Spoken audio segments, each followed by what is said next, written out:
sejam bem-vindos a mais um programa CRM Piauí Podcast.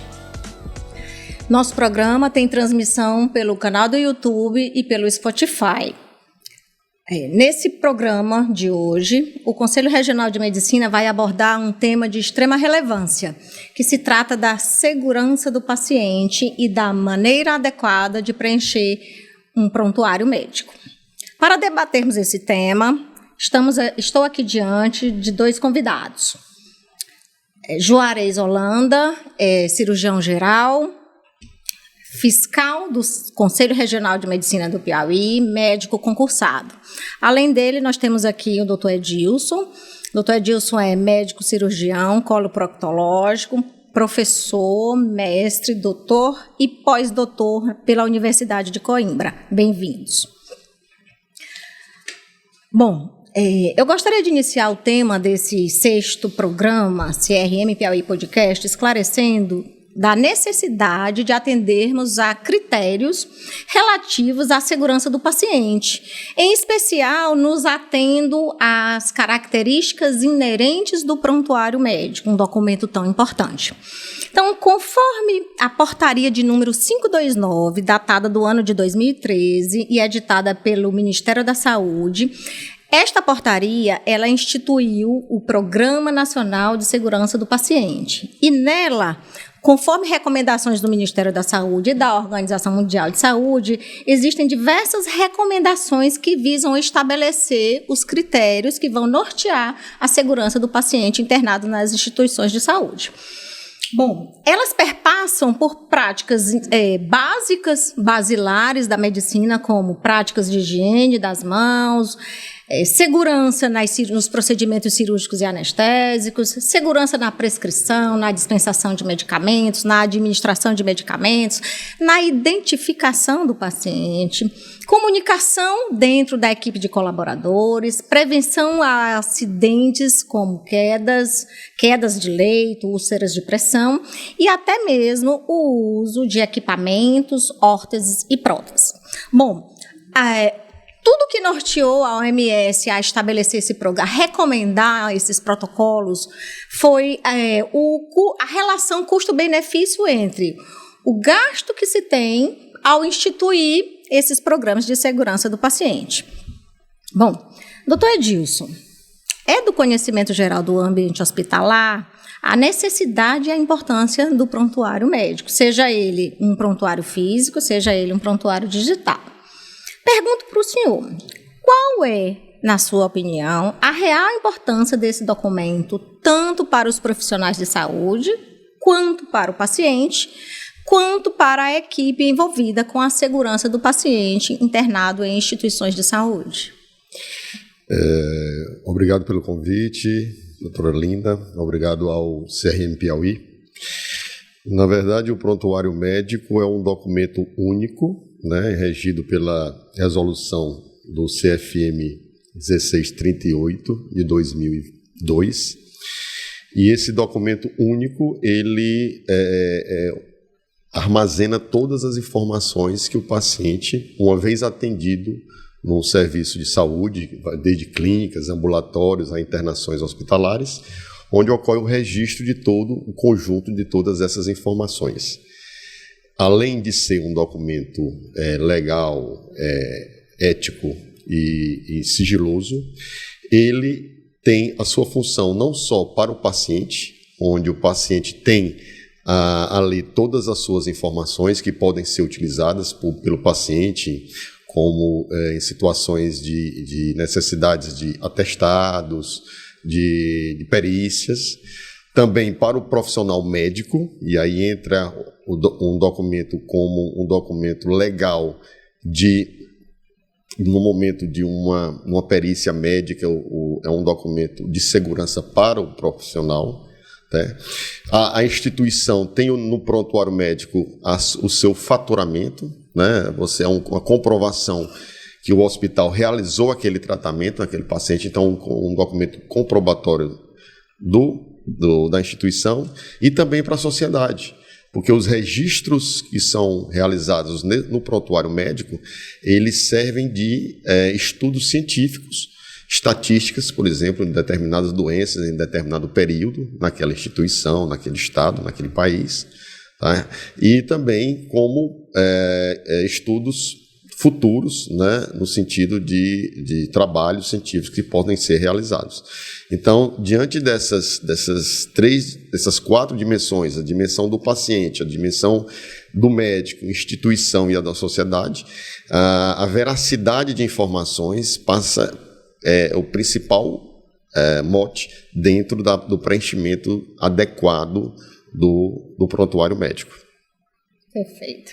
Doutor Juarez, o senhor como médico, como fiscal do CRM, o que não pode deixar de ser elencado, de ser apostado em um prontuário, seja ele físico ou virtual, constante em um ambiente hospitalar, ou uma clínica, ou uma instituição relacionada com o tratamento da saúde dos indivíduos, na sua opinião? Certo. Assim, pensando dessa forma, justamente nessa questão dos quesitos que não pode faltar, o próprio CFM ele lançou um roteiro do que deve ter em cada prontuário, um atendimento inicial do paciente, no caso.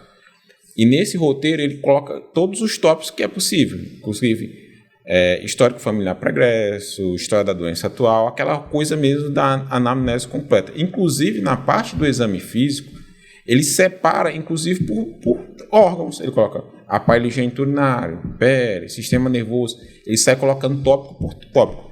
Inclusive, ele obriga a ter coisas que poucos médicos usam. Inclusive, eu mesmo tenho que dizer que não uso. Que é, por exemplo, obriga a colocar prognóstico da doença, da diagnóstico para o paciente, qual o prognóstico o paciente tem dali para frente. Obriga a colocar as sequelas que podem ficar daquilo que o paciente sofreu. Então, assim, o básico você tem que colocar a maior quantidade de informações possíveis que justifiquem, corroborem o seu diagnóstico e justifiquem suas condutas. Então, o exame que você está solicitando é baseado em quê? O diagnóstico que você está colocando, as hipóteses diagnósticas que você está colocando é baseado em quê? Evitar aquela coisa que, por exemplo, a gente vê muito, infelizmente, inclusive aqui em Teresina Capital, de colocar aquela coisa. Queixa principal, dor abdominal, conduta, solicita raio-x. Mas dor abdominal por qual motivo? É uma dor abdominal tipo cólica? É uma dor abdominal difusa? O paciente ele tem reação peritoneal? Então, é um diagnóstico que tem que ser justificado. Porque, por exemplo, for motivo de qualquer questionamento judicial, o paciente entrou com dor abdominal, mas a depender do paciente, uma dor abdominal pode ser inclusive um infarto. Aí como é que você vai justificar? Não, o paciente infartou e você disse que era uma dor abdominal. Daqui que você vai justificar. Como é que um paciente infartou dando entrada com dor abdominal, você não vai ter como se justificar. E por isso que a informação tem que ser completa. Porque, por exemplo, a dor abdominal do infarto é uma dor epigástrica, é uma dor diferente de uma dor estomacal. Então, por isso que o CFM colocou esse roteiro justamente, não para obrigar a burocratizar, mas também para dizer, olha, nem tudo é do jeito da forma que você está pensando. Há algumas perguntas que você vai fazer que podem realmente modificar a sua conduta. Então, por isso que existiu esse roteiro que o CFM colocou. Na sua opinião, quais seriam as principais consequências da má observância, ou seja, do mau preenchimento de um prontuário médico? Assim, normalmente a gente já pensa na causa jurídica, né? Você foi processado e você não tem meios de defesa. Não, prontuário é só defesa médica. Ao ponto de, eu acho que o Badilson pode até ter passado por alguns médicos quando questionam nossa conduta, colocar, pois eu vou colocar no prontuário, como se fosse tipo um tom de ameaça, como se fosse, eu vou lhe colocar no prontuário, colocar o que é uma atitude muito nobre e correta, né? Não, é correto, mas é como se ele tivesse um tom de ameaça. Eu não vejo nenhum problema, o pai não pode colocar. Eu acho que minha conduta está correta, então pode colocar, eu não tenho medo se eu estou tomando a conduta correta. Eu tenho que ficar com medo se minha conduta fosse incorreta. Agora, se minha conduta está correta, pode colocar no prontuário, relatar, não existe problema nenhum nisso. Mas, tirando a causa jurídica, você também tem que pensar no bem-estar do paciente. Por isso que, assim, o preenchimento correto do prontuário, da forma que ele tem que ser, da forma que o CFM preconiza, que é basicamente a forma que a semiologia preconiza, a semiologia médica preconiza, ela não só orienta a questão evitar processo, mas ela evita processo você justamente orientando você a formular as hipóteses possíveis. Porque você imagina, mesmo você seguindo toda uma linha de raciocínio, tudo, você às vezes acaba cometendo algum vacilo, alguma coisa. Imagina você só jogando solto. Paciente com dor abdominal, parecer do cirurgião. Agora, você tocou uma coisa muito interessante, né? Eu sempre, quando vou ministrar minhas aulas, eu cito o exemplo da direção defensiva. Hoje, quando eu vou escrever no prontuário médico, eu penso no que, como o advogado vai ler aquilo que eu estou escrevendo, né? Então, seria uma prescrição defensiva, uma descrição cirúrgica defensiva, no sentido de que a gente precise ser o mais detalhado, porque quem vai ler, na maioria das vezes, e usando o prontuário como um mecanismo de defesa para o médico, que essa é a função principal do prontuário para o médico, é um mecanismo de defesa, então eu preciso escrever, ser detalhista para que um leigo, um advogado que não é da área médica, possa ler. E uma outra coisa importante, que apesar do nome ser prontuário médico, hoje o prontuário, ele perpasseia todas as especialidades, né? Hoje nós temos o tratamento multiprofissional dos pacientes, então nós temos ali prescrições de psicólogos, enfermeiras, fisioterapeutas, então é um documento muito complexo, né? Além da questão do preenchimento dos técnicos de enfermagem, da enfermeira. Então, assim, é um documento que, se a gente for analisar bem profundo, a gente, como profissional médico, a gente tem que ter muito cuidado, né, no seu preenchimento, para realmente não deixar brechas, né, para um eventual questionamento futuro. Só complementando, na verdade, aproveitando que nós dois somos cirurgiões, eu, por exemplo, eu tomo a conduta quando eu opero um paciente, por exemplo, uma cirurgia mais complexa, o paciente fica com muito drenos, inclusive eu desenho onde é que está o dreno, a parte eu faço o desenho do abdômen, desenho quando é de papel, né? Que atualmente no digital não tem como você fazer isso. Mas quando é no papel, desenho, inclusive especificando, dreno tal está em tal lugar, dreno tal está em tal lugar, justamente para não só me proteger, mas, por exemplo, o médico que vou avaliar depois, não necessariamente para quem trabalha na urgência, emergência, não é você que dá o segmento de um paciente que fica internado, vai vir um cirurgião diarista. E ele precisa da quantidade de informações até para saber a conduta que ele vai tomar. Com quantos dias ele pode tirar aquele dreno, o que aquele dreno está drenando exatamente. Então, você auxilia não só a questão do paciente, mas também a conduta dos médicos que vêm. Isso também vale na questão da clínica médica, né? Por que você está passando tal medicação? O paciente deu entrada com essa medicação, você trocou aqui, por qual motivo você trocou? Então, quanto mais informações tiver no prontuário, melhor. E aí, citando outro tópico que o Edilson colocou, né? O prontuário, apesar de ser médico, ele, na verdade, é um prontuário multidisciplinar. Sim. Então, ele tem observações de enfermagem, tem observações de técnica de enfermagem. Então, muitas vezes, inclusive aqui, como os próprios corregedores já me falaram, muitas vezes o que salva ou que condena o médico é justamente essas observações desses profissionais. Por exemplo, infelizmente acontece, né, do médico ser chamado e não comparecer, e aí o corpo de enfermagem coloca no prontuário que o médico não compareceu, e aí qualquer questionamento depois, ele que vai ter que se justificar, assim como muitas vezes o médico não preenche corretamente, e nas próprias observações que vem depois da enfermagem, os técnicos de enfermagem colocando justifica aquela conduta que o médico tomou. Então, não é que seja o juiz, o paciente depois só vai ler o que o médico escreveu. Não, ele vai ler, em qualquer tipo de questionamento, vai ler tudo que está incluso. E o que está incluso vai estar em todas as observações dos demais, né? E, Lina, só para complementar, a gente sempre diz, vamos escrever tudo, isso aqui vai nos defender. Agora, lembrando da relação médico-paciente e família. Né? Apesar de estar escrito, mas a conversa, né, a gente se dispor a esclarecer oralmente também a família sobre o que é que pode acontecer, a relação, que isso pode fortalecer muito mais e evitar até um futuro problema em relação a isso. Eu acredito piamente que não só o prontuário, assim como fundamentalmente a relação médico-paciente talvez seja o fator mais determinante dos processos, inclusive dos processos éticos profissionais que a gente vê com relativa frequência aqui no CRM. Bom, e assim, nós temos no novo Código de Ética Médica, cuja resolução é de número 2217 de 2018, ela contempla no seu capítulo 10 o tema documentos médicos e suas vedações. A redação do seu artigo 27 é clara. É vedado ao médico deixar de elaborar prontuário legível para cada paciente. No parágrafo 1º, diz ainda, o prontuário deve conter dados, tudo isso que você mencionou, dados clínicos necessários para a boa condução do caso, sendo preenchido em cada avaliação em ordem cronológica, com data, hora e assinatura do médico responsável com a respectiva inscrição no Conselho Regional de Medicina. Ou seja, é imprescindível que o médico ele aporte no prontuário, seja ele físico ou digital, todas as informações, desde a análise clínica, dos exames complementares do exame físico e da conduta. Assim, em considerando que possam existir falhas, e a gente sabe que elas existem, né? Elas existem. Possam existir falhas no preenchimento adequado desse prontuário. É possível que nós lancemos mão daquelas informações constantes no prontuário, não só para facilitar a vida do outro colega profissional médico, como você mencionou, né, do outro colega que vai assumir o plantão posteriormente, assim como da equipe profissional, multiprofissional envolvida com o tratamento do paciente, com a conduta do paciente. Entretanto, também é possível que nós, enquanto médicos, deixemos registrado naquele documento a conduta e a indicação do tratamento recomendado na sua opinião e na sua especialidade.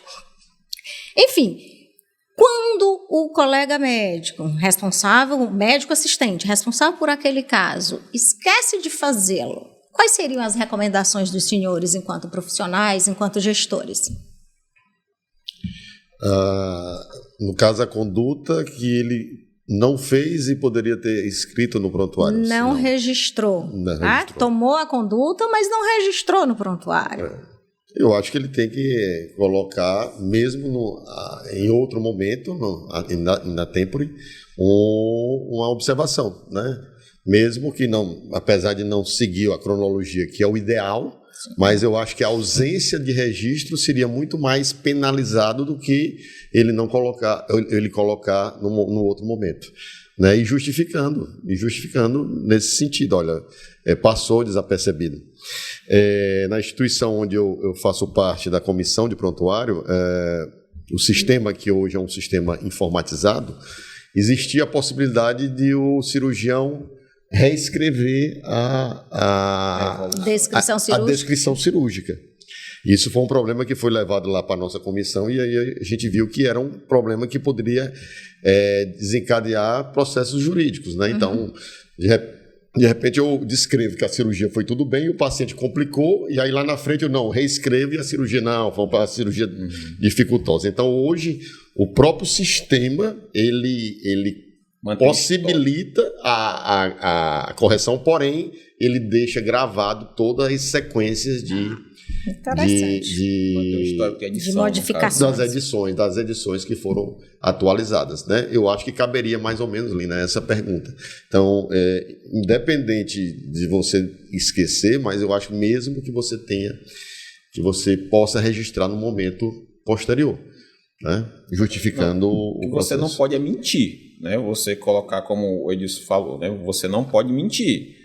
Mas assim, e omitir. Você pode colocar, sim, posteriormente as informações que foram relevantes ao caso, que naquele momento você não colocou, porém você não pode colocar aquilo que você não fez ou omitir aquilo que você fez. Sim. Tipo, você tomou a conduta errada, você vai omitir aquela conduta?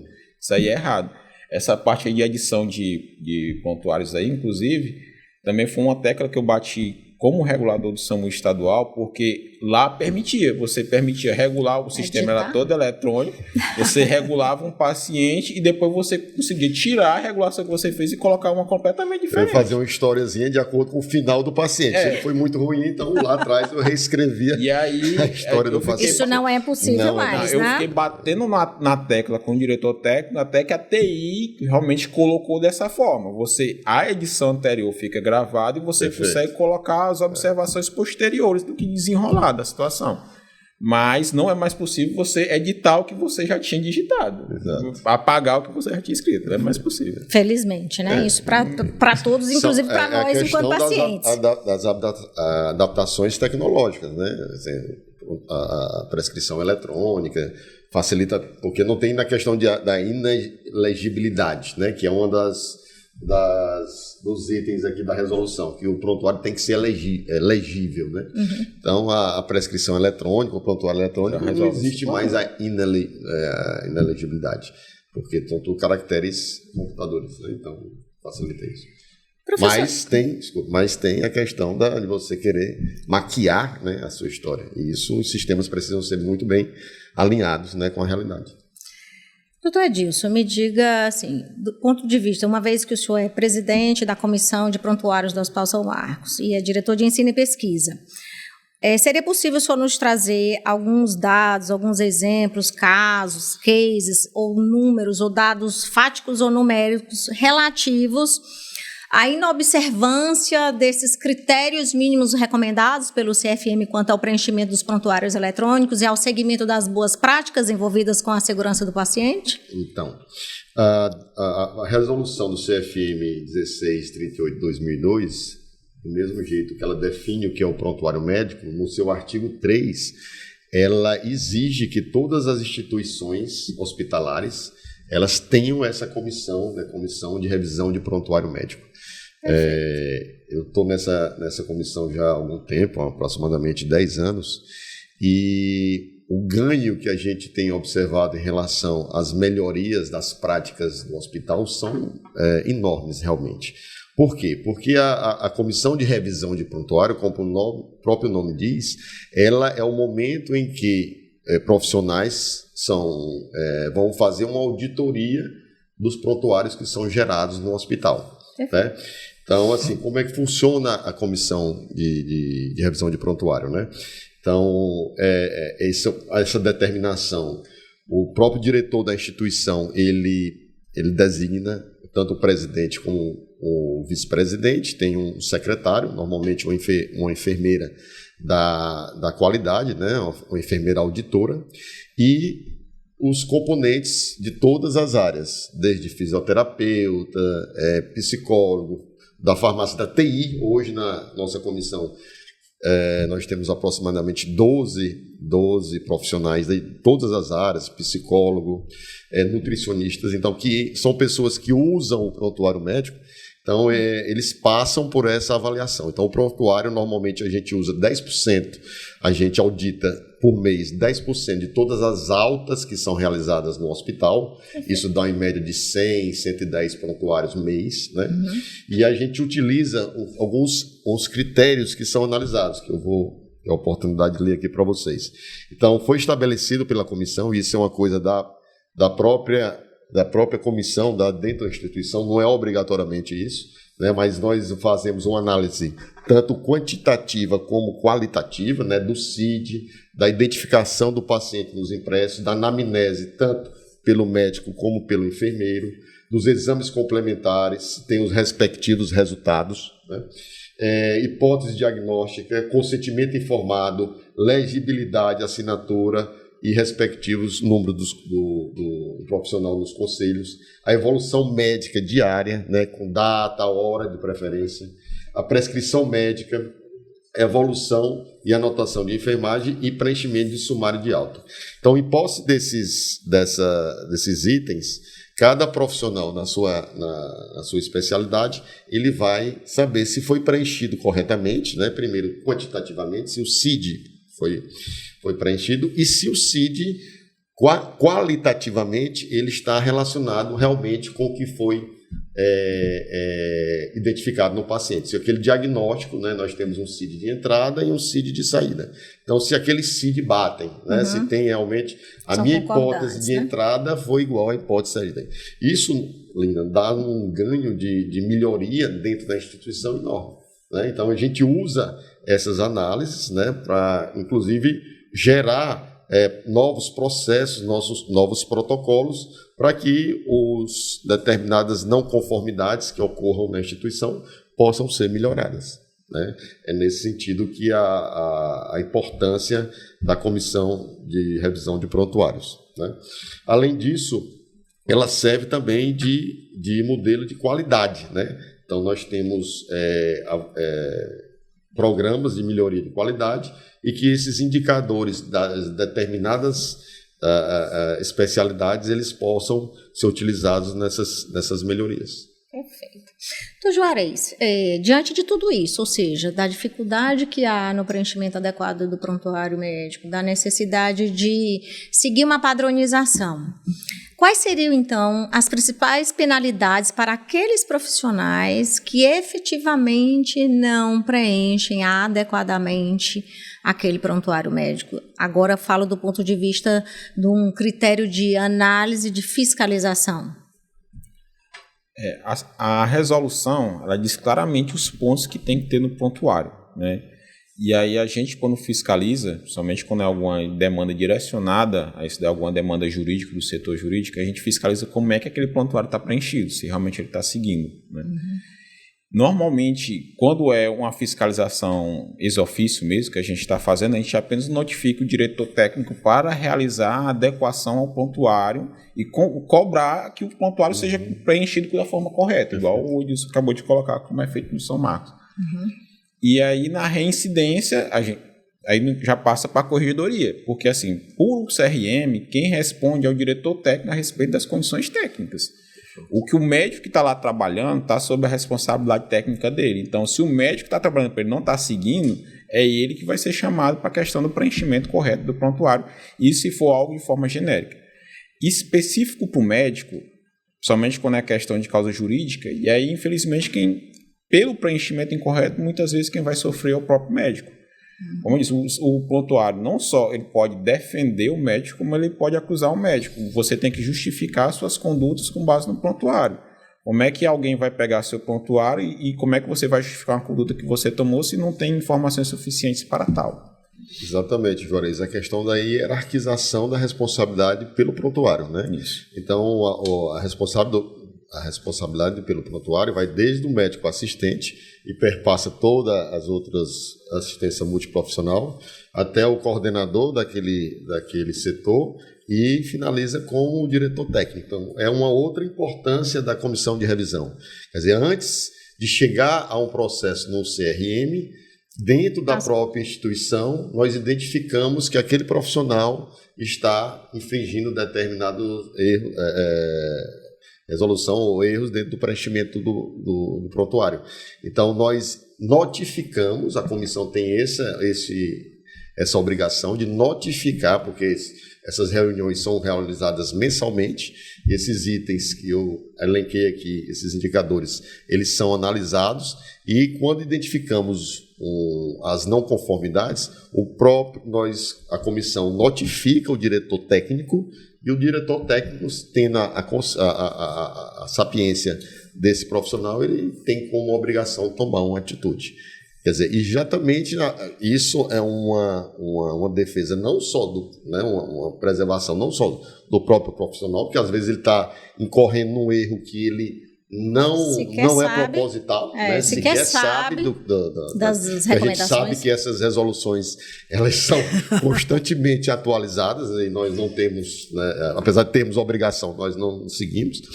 Mas o diretor técnico ele é notificado pela comissão de prontuário quando identifica essa determinada não conformidade e ele tem por obrigação chamar o profissional para justamente evitar que isso saia dos muros da instituição e chegue aos conselhos regionais como denúncia, né? E seria realmente uma catástrofe não só para o profissional, para o paciente, claro, mas também para a instituição.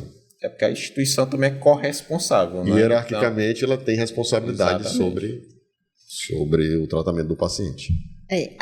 Adicionando essa informação não só do prontuário médico, mas um documento que também faz parte do prontuário médico e que pouco é citado é a declaração de óbito. Então, assim, eu queria frisar que a declaração de óbito ele é um documento de responsabilidade do médico assistente e ele deve obrigatoriamente constar no prontuário médico. Então, assim, em alguns serviços a gente tem observado que se digitaliza esse documento e aí ele passa a compor aquele prontuário eletrônico. Isso é muito bom porque a partir do documento de declaração de óbito, nós podemos coletar dados de informação de causa-mortes e, com isso, instituir novas políticas de saúde, que é uma das funções dos serviços de saúde, das políticas públicas de saúde. E nós também sabemos que é vedado ao médico se eximir de preencher a declaração de óbito, em especial, né, nos casos de morte natural. Então, pergunto para os senhores, nos seus respectivos serviços de saúde, há algum problema, alguma dificuldade no preenchimento desse documento? Na instituição hospitalar, né, do nível de São Marcos, a gente tem médicos plantonistas, né, eles acompanham todo o processo dentro da instituição. Então, não há uma falha em relação a essa etapa. O que acontece, às vezes, o paciente cronicamente é do hospital, né, como é um hospital oncológico, e falece em casa. E, eventualmente, a família liga para o profissional médico, para o assistente, querendo que ele faça isso, né? E você sabe que isso pode incorrer em vários senões, né? Então, assim, e aí existem os serviços públicos para fazer a verificação do óbito, né? Quando ele ocorre domiciliarmente. Mas esse, bem lembrado, Lina, a questão da DO dentro do prontuário, né? Inclusive, uma das últimas demandas que nós tivemos na comissão, né? Hoje a gente faz a reunião intercomissões, foi que a comissão de óbito sinalizou, né, as determinadas falhas no procedimento. Então, dentro da comissão de prontuário, nós fizemos uma ação, né, que até você participou, onde fez a gravação de um vídeo explicando a necessidade de preencher corretamente até os critérios e a própria desinformação que a maioria dos colegas, né? Eu entendo que a grande maioria dos colegas, eles não preenchem corretamente por desinformação. Não é má fé, né? Isso eu observo nesse período. Eu concordo plenamente. E assim, gostaria de perguntar para os senhores, para finalizarmos, qual o conselho que os senhores dariam aos jovens médicos, esses que estão nas UPAs, nas UBSs, estão nas UTIs, estão nas urgências, nos serviços de pequenos, médio e grande porte, para que eles, utilizando o prontuário médico como um mecanismo não só como um mecanismo de registro da atual situação do paciente, mas como um mecanismo de defesa, qual o conselho que vocês dariam para esses jovens profissionais que estão entrando no mercado de trabalho, que hoje estão submetidos à carga horária extenuante e que possam, eventualmente, preencher de maneira muito simplória, muito singela esse documento tão importante? Que conselho vocês dariam para que eles não se encontrem diante de possíveis infrações éticas ou jurídicas no futuro? Doutor Juarez. Eu acho que o principal que a pessoa tem que ter nesse caso aí realmente é conhecimento. A pessoa tem que conhecimento estudar. Liberta. Exatamente. A pessoa tem que estudar, porque assim, infelizmente, isso em qualquer profissão, não só a parte médica, muitas vezes a pessoa acha que está correta quando na verdade não está. Eu digo isso por quê? Porque recentemente aconteceu comigo um caso. Eu trabalho com serviço hospitalar, transporte de ambulância, tudo. E aconteceu um caso comigo que eu achei assim interessante, por isso que eu citei a questão da ameaça do voo colocado no prontuário. Era uma paciente que ela foi submetida a uma cirurgia de emergência porque deu entrada com choque hemorrágico, assim, sem uma causa esclarecida. A paciente estava em pós-operatório de cesárea, deu entrada no hospital com choque hemorrágico, foi submetida a uma cirurgia de urgência. E aí no hospital não tinha UTI, a paciente que tinha plano de saúde tinha conseguido vaga no UTI fora, uma UTI hospitalar do hospital particular, do plano de saúde dela, no caso. E aí eu cheguei para transferir a paciente para realizar essa transferência. A paciente ainda estava em ventilação mecânica, ainda acordando da sedação, correndo a primeira bolsa de sangue, correndo a primeira bolsa de plasma, usando nora e anestesista desesperada para colocar na ambulância, para colocar para a UTI. E eu disse, doutor, essa paciente não tem como transferir. A paciente ainda está correndo a primeira bolsa de sangue, a paciente está fazendo nora, deu entrada em choque hemorrágico. Totalmente ela instável, precisa se recuperar da anestesia, da recuperação anestésica, para a gente poder transportar com segurança. Você registrou tudo isso do prontuário? Eu registrei no prontuário. Porém, por que eu estou falando? A primeira coisa que eu falei, mas vocês já estão aqui para transferir. Doutora, não tem condição de transferir. Aí o que ela virou para mim? Pois eu vou anotar no prontuário. Ótimo. Pois ótimo. Tomou a melhor conduta. Pois ótimo. Registro no prontuário. E eu registrei exatamente da forma que eu coloquei. Paciente, tudo. Eu fiquei pensando, meu Deus, mas o que essa anestesista vai colocar? Porque a justificativa dela era, não, eu posso tirar o sangue, tirar o plasma e deixar vocês transportar sem o sangue. Eu fiquei, doutora, você vai desprezar uma bolsa de sangue só para ser transferida agora? Porque ela precisa ir para UTI, eu tenho mais 2 procedimentos cirúrgicos aqui para fazer, eu não posso ficar ocupada com ela. Eu fiquei, não, ela vai botar o quê no prontuário? Que ela precisa empurrar a paciente para poder transferir Então, eu penso que o seu conselho para esses jovens médicos é o quê? Coloque tudo o que acontece no prontuário. Registre tudo no prontuário, carimbe e assine. Ao sair do centro cirúrgico, a gente está dentro do centro cirúrgico, chamei a família e expliquei a situação. Porque a família viu a gente entrando pelo centro cirúrgico, sair sem o paciente. Expliquei, olha, a paciente ela ainda está entubada, está despertando a sedação, está correndo a primeira concentrada de hemácia. No momento, a gente não tem condição de fazer um transporte seguro, porém, a partir do momento que ela estiver estável, é só ligar novamente que a gente retorna para fazer a transferência. Que foi o que foi feito 1h30 depois, com a paciente muito mais estável, já com sangue corrido e plasma corrido. Perfeito. E o meu prontuário estava lá, registrado toda essa situação, inclusive depois que o retorno estava registrado. Mas assim, o que conhecimento é importante? Porque a médica anestesista se achava na razão, como se a gente estivesse fazendo um absurdo e não transferir a paciente. Então, registre um prontuário, mas registre da forma certa. Não tentando transferir uma responsabilidade que, na verdade, não tem nada a ver. Perfeito. O senhor, doutor Edilson? Então, o conhecimento, como o Juarez falou, é fundamental. Lembrando aqui, Linda, que a gente é jovens médicos há mais tempo, né? Do que os jovens médicos. Gostei muito dessa definição. Jovem médico há mais tempo, que como a gente é inseguro no começo, que é normal, né? Eu sempre digo para os meus alunos, né? Eu vejo eles muito inquietos, né? Como é que vai acontecer? Eu disse, olha, tudo que vocês estão passando hoje, nós já passamos um dia. Então, além da informação, que é fundamental, eu acho que é um pilar número 1 da informação, é não fazer nada atropeladamente, né? Você tem pessoas mais experientes para conversar, né? Pessoas para lhe orientar. Eu acho que quando você chega numa instituição que vai trabalhar naquela instituição, procure conhecer a instituição, saber quem é o diretor técnico, saber quais são as práticas, saber se tem uma comissão de infecção hospitalar, porque isso tudo vai lhe resguardar também dos seus resultados, né? Como é que eu vou trabalhar numa instituição que eu duvido do setor, da qualidade de esterilização daquela instituição? Então, cuidado muito com isso, né? Procurem, claro, trabalhar, o trabalho é necessário, mas procurem se proteger também disso. Eu acho que a prevenção até chegar a uma denúncia, ela é um longo caminho que pode acontecer.